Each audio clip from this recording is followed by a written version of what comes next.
ዲፕሎማሲያዊ ግንኙነት ሀገራት ያላቸውን ጸጋዎች ለመጋራት የጎደላቸውን ለማሟላት አስተዋጽኦ የማይተካ ነው። ከዚህ የተነሳም ሁሌም ዘመኑን የዋጀ ሁነኛ የዲፕሎማሲ ስትራቴጂዎችንና መርሆችን ነድፎ በአግባቡ መጓዝ ከምንም በላይ ለዛሬውም ሆነ ለነገው የሀገር ሀያልነት ወሳኝ ነው። ኢትዮጵያም በምስራቅ አፍሪካ ቀጠና በኢነርጂ ዲፕሎማሲ መስክ ትብብርና ቀጠናዊ ትስስር እንዲኖር አበክራ እየሰራች ትገኛለች። ኢትዮጵያ እንደሚታወቀው በብዙ መልኩ በቀጠናው ጋር የተሳሰረች ነች። አንዱ ደግሞ ኃይል ነው። ይሄን ለምሳሌ ኃይል ማቅረብ ሂደት ኢትዮጵያ ለጅቡቲ፣ ለኬንያ፣ ለሱዳን ታቀርባለች። ኦልሬዲ በዚህ አጀንዳዎችና በዚህ ጉዳዮች ላይ አት ኢኮኖሚክ ሌቭል አት ፖለቲካል ሌቭል ይወያያሉ እነዚህ ሀገራት። ይሄ ነው እንዴ ትስስር የምንለው ፋንክሽናል ኢንተግሬሽን የምንለው ይሄ ነው።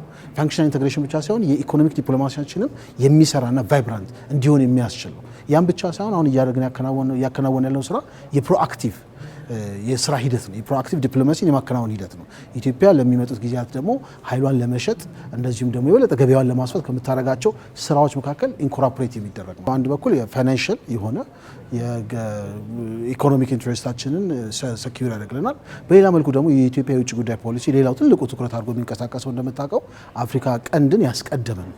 አፍሪካ ቀንድ ዙሪያ ላይ ደግሞ አንደኛው ነገር የምንሰራው ስራ ኢንቴግሬሽን። ኢትዮጵያ የአፍሪካ የኢነርጂ ማዕከል ለመሆን በያዘችው እቅድ የውሃ፣ የነፋስ፣ የእንፋሎትና የፀሐይ ብርሃን ኃይል የማመንጨት አቅሟን ለማሳደግ እየሰራች ነው። በወራት ዕድሜ ውስጥ እንደሚጠናቀቅ የሚጠበቀው ታላቁ የኢትዮጵያ የህዳሴ ግድብ ሀገሪቱ የያዘችውን ህልም በማሳካት ረገድ ትልቁን ድርሻ የሚወስድ ይሆናል። ኢትዮጵያ ለረጅም ጊዜ አቅም እንዳላት ይታወቅ ነበረ።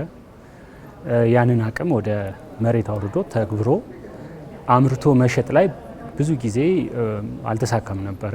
አሁን ግን የህዳሴ ግድብ መጠናቀቁ እዚህ ደረጃ መድረሱ እና በቀጣይ ወራት የሚጠናቀቅ መሆኑ ወደ አፍሪካ በምናደርገው የኃይል ግብይት፣ የኃይል ስርጭት በምናደርገው ሂደት ላይ ትልቅ አስተዋጽኦ ያደርግልናል። ስለዚህ የህዳሴ ግድብ ማለት ለኛ እጃችን ላይ የሆነ ነገር ይዘን ወደ አፍሪካ መሄድ ማለት ነው። ዝም ብሎ አለን አቅም አለን ከማለት ወጥተህ የሚታይ የሚጨበጥ ነገር ለጎረቤት ሀገር መሸጥ፣ በዚህም ደግሞ አፍሪካውያን ወንድሞቻችንን የኃይል ተጠቃሚ እንዲሆኑ የማድረግም ትልቅ እድል የሚሰጥ ነው።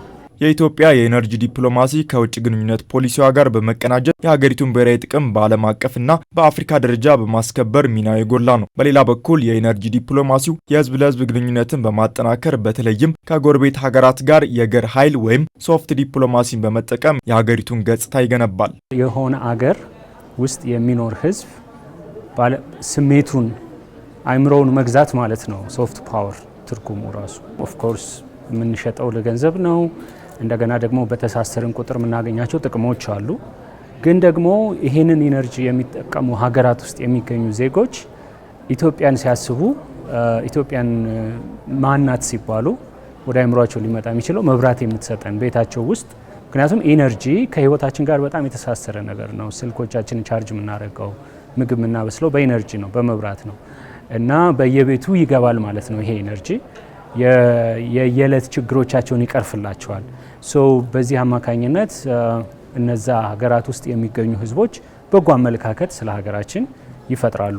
ይሄ ነው እንግዲህ ሶፍት ፓወር ማለት። ኢትዮጵያ የከርሰ ምድር የፀሐይና የነፋስ ኃይል ለማመንጨት የሚያስችል እምቅ አቅም ያላት ሀገር ናት። ይህም ንጹህ ኢነርጂን በመጠቀም ረገድ በዓለም ላይ ትልቅ የፖሊሲ ለውጥን የሚያሳይ እንዲሁም ኢትዮጵያን በአፍሪካ ንጹህ ኢነርጂን በመጠቀም ቀዳሚ እንድትሆን እንደሚያስችላት ይታመናል። ኖት ኦንሊ ሃይድሮ ኤሌክትሪክ ፓወር ብቻ ሳይሆን በውሃ የሚመነጭ ብቻ ሳይሆን እንደዚሁም ደግሞ በፀሐይ በንፋስም እንደዚሁ ያሉን ፖቴንሻሎች ናቸው።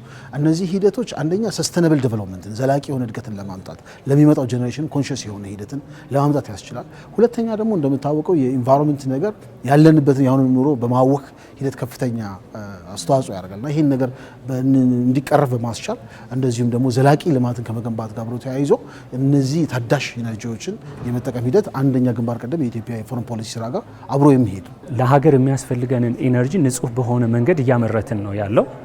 ሌሎች አፍሪካ ሀገራትም እንደዚሁ ከብክለት ነፃ የሆነ ኢነርጂ እንዲያገኙ አስተዋጽኦ እያደረግን ያለበት ሁኔታ አለ። በሌላ በኩል ደግሞ በጣም ይሄ ኢነርጂ ኢትዮጵያ ውስጥ በስፋት እየተሰራጨ ሲሄድ ለአየር ብክለት የሚያጋልጡ እንቅስቃሴዎችን እንድንቀንስ ያደርገናል። ከታዳሽ ምንጮች የኤሌክትሪክ ኃይል በማመንጨት ከአፍሪካ ከቀዳሚዎቹ ስፍራን የያዘችው ኢትዮጵያ በመሰረተ ልማቱም ይሁን ቀጠናውን ተጠቃሚ የማድረግ ጥረቷን ቀጥላለች። ይህም በኃይል ስርጭትና ተደራሽነት ከምስራቅ አፍሪካ ባለፈ የአፍሪካ የኃይል ማዕከል ለመሆን የያዘችውን ትልም ለማሳካት የሚያግዝ ነው።